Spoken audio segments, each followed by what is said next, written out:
too easy. What?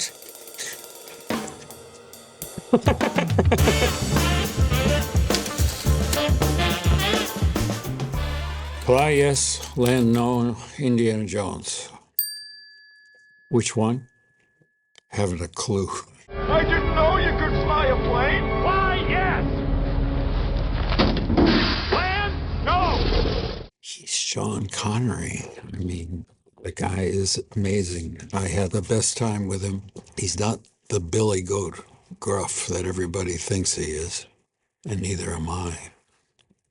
He asked me to play tennis with him, and I had not played tennis much before. In fact, not at all. I was able to serve the ball, but I hit him in the back 2 times with a serve ball, much to his amusement, you know. But when we got into the motorcycle with the sidecar, then he really began to give me trouble. He thought he was more qualified to drive than I was. I think I proved him wrong.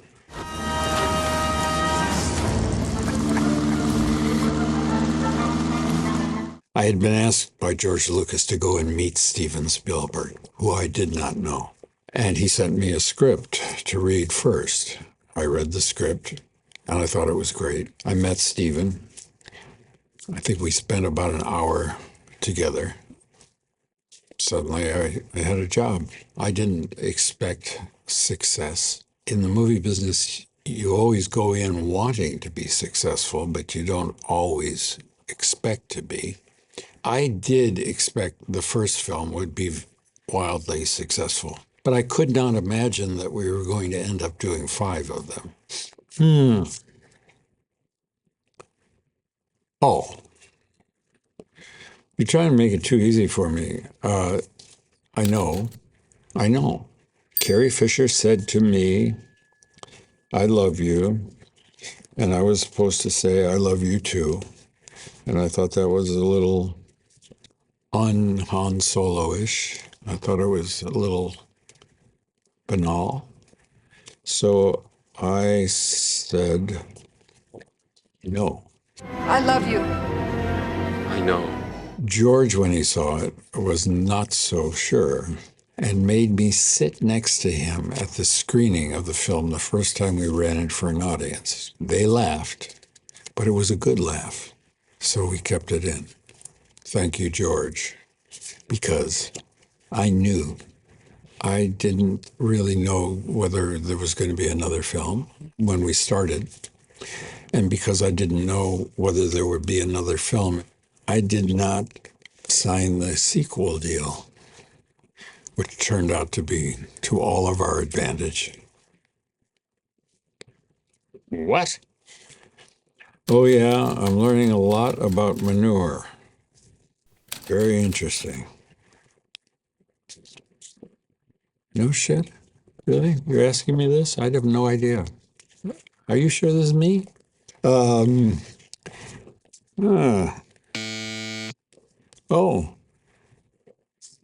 really? I don't remember the scene. Oh, yeah.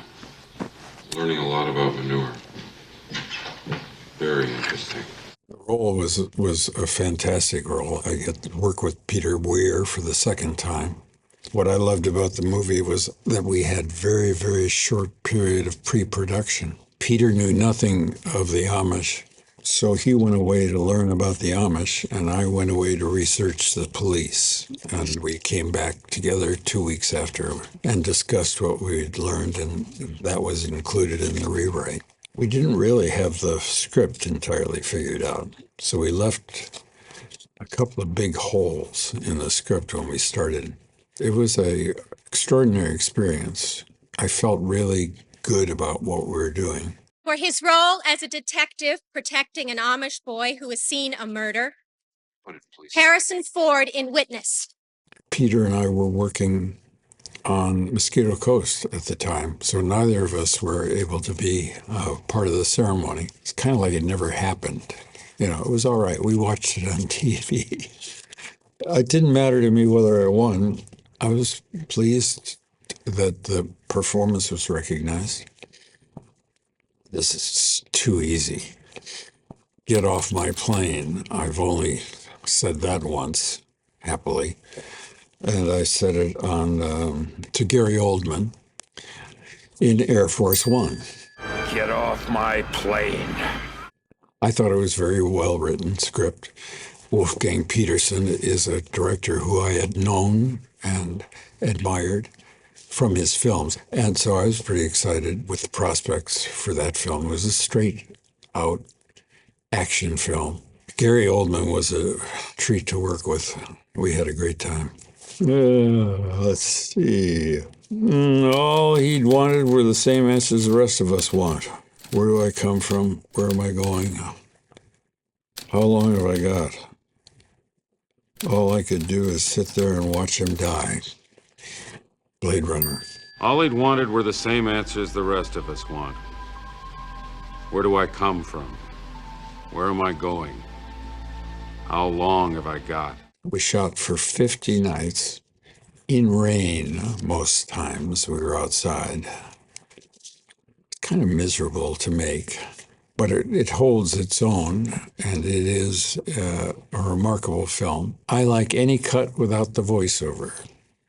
When we first were proposed the film in script form, it had a narration, and I felt strongly that the narration was not right for the film because I played a detective and I really talked about the detective part of my job, but I didn't appear to be doing it.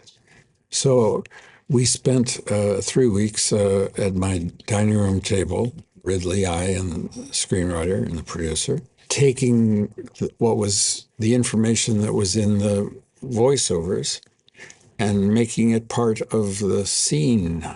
And then at the end of the film, Warner Brothers said, "What the hell's going on here? I don't understand this at all." And the voiceover came back. I was glad finally that the film was released without it, which I think encourages the audience to be present.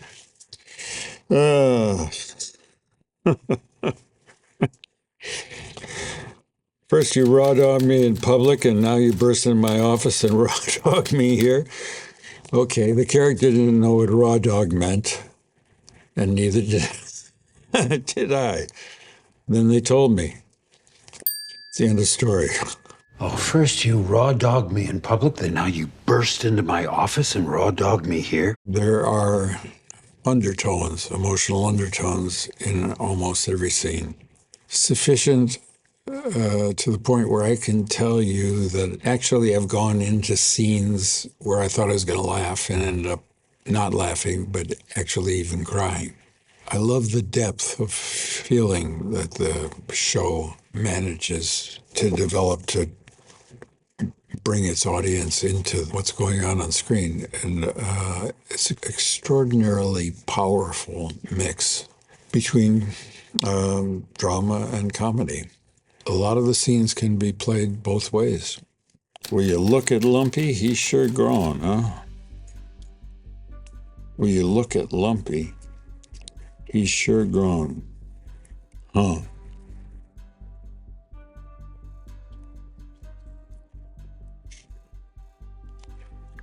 Oh, you mean like this Star Wars Christmas special? Hey, will you look at Lumpy? He's sure grown, huh? I've never seen it, which explains that.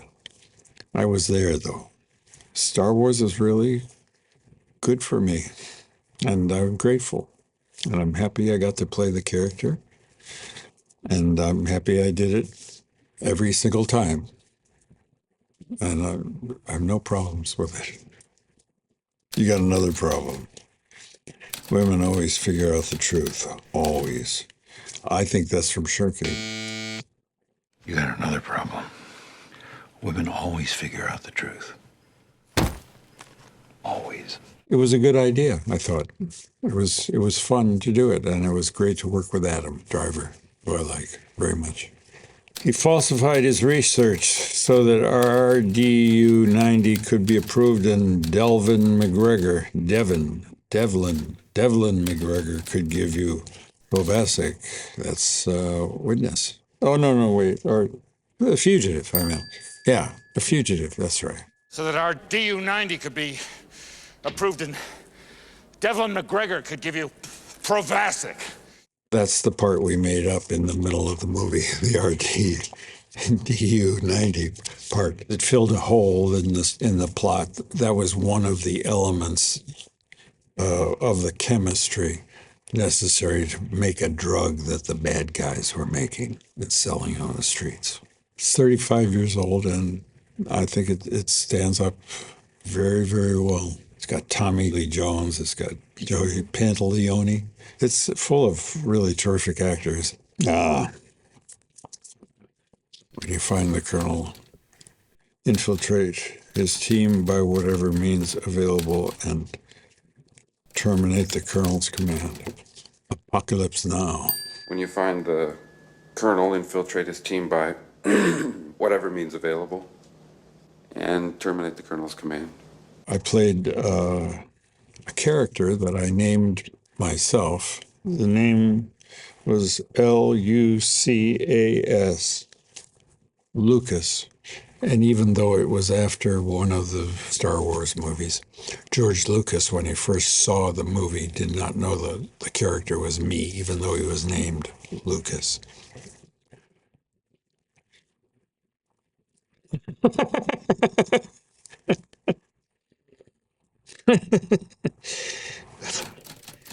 I think it's got to be Mike Nichols who wrote that.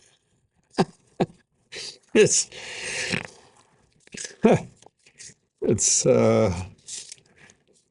what was the what was the name of that movie? Yeah, Working Girl. I forgot. The earth moved. The angels wept. The Polaroids are in my other coat. I can say that Mike was an incredible director, knew how to handle people, to get what he wanted out of people, but you never felt touched. You never felt manipulated. I never felt anything but the pure joy of creative experience that was collaborative and generous and fun.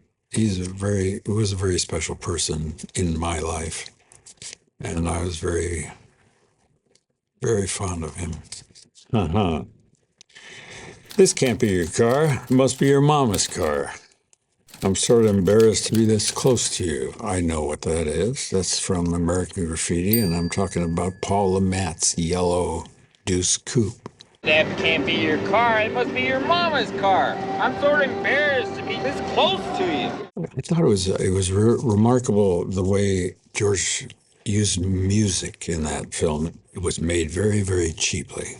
I do remember I was almost fired for taking 2 donuts instead of my deserved 1. This is the first thing I ever said for money. This is, in fact, all of the lines that I had.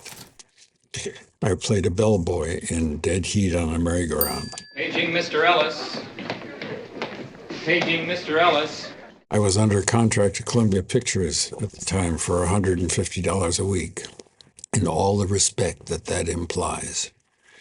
I was called into the office of the head of the new talent program, and he told me that I had no future in the business, which was okay. He wanted me to change my name. He thought that Harrison Ford was too pretentious a name for a young man. And then he asked me to get my hair cut like Elvis Presley.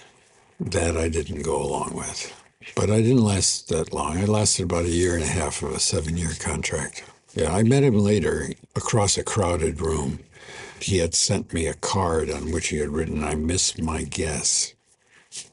And I looked around and couldn't remember which one he was. But then he nodded at me and smiled. And I thought, oh, yeah, I know you.